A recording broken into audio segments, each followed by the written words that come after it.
El Tribunal Supremo de Estados Unidos examinará el caso de un cocinero del estado de Colorado que se niega a cocinar y diseñar bizcochos de boda para parejas del mismo sexo porque considera que va en contra de su derecho a la libertad religiosa.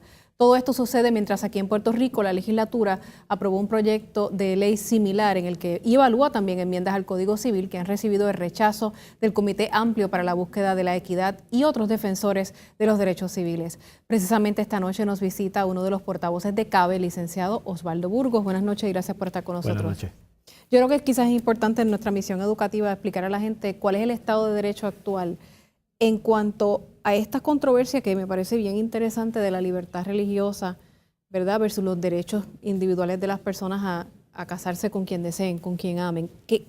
¿Cuál es el Estado de Derecho en Puerto Rico? Bueno, en Puerto Rico sabemos que existe una libertad de culto, no hay que reinstalar lo que ya existe. En Puerto Rico la gente tiene libertad de ejercer libremente su culto. El peligro de este tipo de legislación es cuando hay un proyecto de ley que lo que promueve es que la gente pueda negar a dar servicios utilizando como base su libertad religiosa.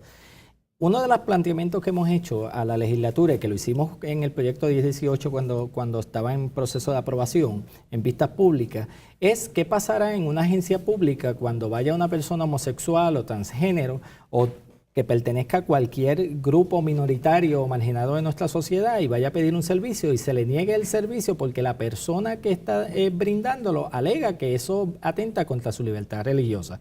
Obviamente nuestro planteamiento es que cuando se está frente a la figura del Estado, el Estado no puede discriminar por ninguna de las razones y ya esto está resuelto. Incluso ahora mismo ese proyecto de ley que ya fue aprobado en la Cámara de libertad religiosa se convierte en un proyecto totalmente innecesario, que lo era antes de aprobarse en la Cámara. Ahora, ante la decisión del Tribunal Supremo, lo prudente es esperar la decisión del Tribunal Supremo, que me imagino que bajará en el próximo año. ¿Y podemos anticipar cuál podría ser esa determinación? Bueno, hemos visto que ya el Tribunal Supremo... Hay un juez nuevo que es bastante conservador. Pero ayer el Tribunal Supremo emitió una nueva opinión en relación con las comunidades LGBT, que es el área que nosotros trabajamos en CABE. Ya por cuarta ocasión, un 26 de junio, el Tribunal Supremo se expresa sobre lo que no debería suceder con las comunidades LGBT, así que entenderemos que el tribunal debe hacer un adecuado balance, obviamente protegiendo la libertad religiosa, pero obviamente protegiendo también que las personas no sean víctimas de discrimen.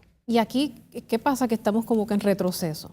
Bueno, eso habría que preguntarlo a los legisladores, pero sabemos que aquí hubo unos pactos que se hicieron en la campaña política. Yo me imagino que están en el proceso de pagar favores. Incluso lo sabíamos. Esto no nos debe sorprender porque incluso nuestro gobernador actual hizo un pacto con grupos, sectores fundamentalistas religiosos, porque no son todas las iglesias ni son todos los religiosos. Es un grupo minúsculo, pero con un poder económico y obviamente aportaron a sus campañas, están recibiendo el pago a sus favores políticos. Dentro de estas propuestas, pues está la revisión al Código Civil, pero ya hacía unos años atrás había un borrador de Código Civil, la mayoría de la discusión se fue en lo que es el libro de familia, pero es toda nuestra vida como sociedad, desde la perspectiva civil, lo que son las herencias, toda la forma en que nos comportamos. ¿Qué se sabe de esa revisión del Código Civil en este momento? Bueno, es innegable que necesitamos una revisión de Código Civil porque estamos... Hay que traerlo al siglo XXI. Bajo un Código Civil del siglo XIX.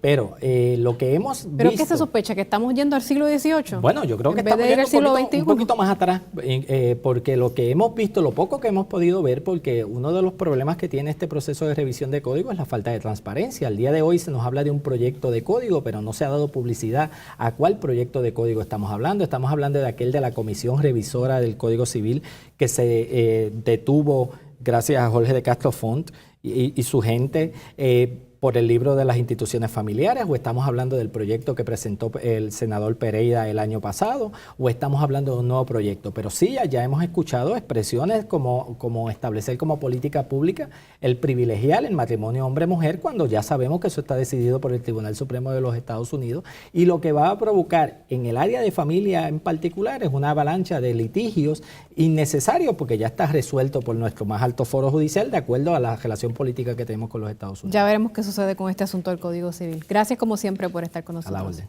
Amigos, pasamos con Ramón Enrique.